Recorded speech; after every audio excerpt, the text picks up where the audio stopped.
初戀的思念永遠不會隨住時間消逝。這句話像是深埋心底的種子，不經意觸碰到，便會在心田泛起層層漣漪。每個人心中或許都有那麼一個人，他是你青春裏最絢爛的一抹色彩，也是後來日子裏偶爾夜深人靜時會悄悄想起的溫柔。記得那是一個陽光明媚的下午，小雨和傑在校園的操場上相遇，兩顆年輕的心因為一次偶然的借筆而靠近。那時的他們不懂什麼是未來，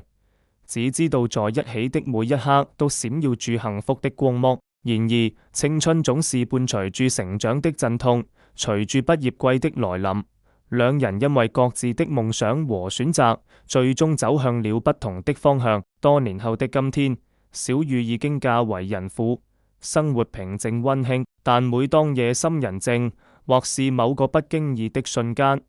那段清潔的初戀還是會悄悄浮現心頭。他常常會想，如果當初沒有分開，現在會是怎麼樣？這種思念就像是一杯陳年老酒，越品越有味，卻也越讓人沉醉。其實初戀之所以讓人難以忘懷，不僅是因為那段時光的美好，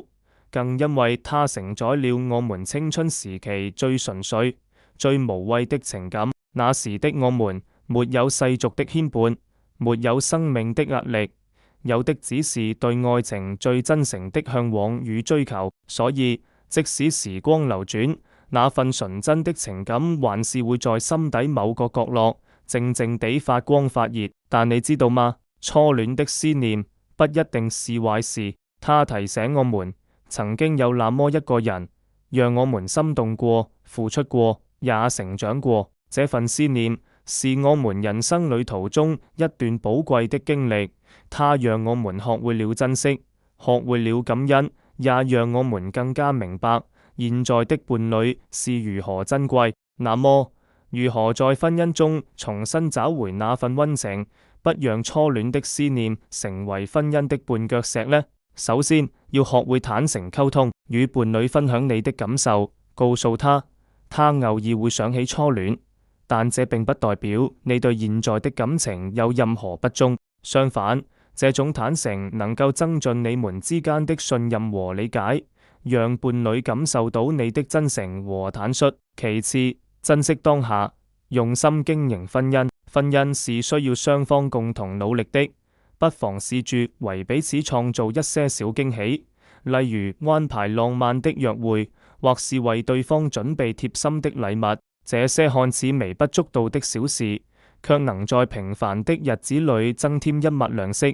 讓你們的感情更加深厚。再者，培養共同的興趣與嗜好，找到彼此都感興趣的事情一起去做，不僅能增進感情，還能讓你們的生活更加豐富多彩。當你們有了共同的話題和經歷，那份初戀的思念自然會慢慢淡化，取而代之的是更堅實的情感連結。最後，學會放下過去，擁抱未來。初戀雖然美好，但畢竟它屬於過去。我們要做的是珍惜現在，把握未來，與伴侶一起規劃未來，共同面對生活的挑戰和困難，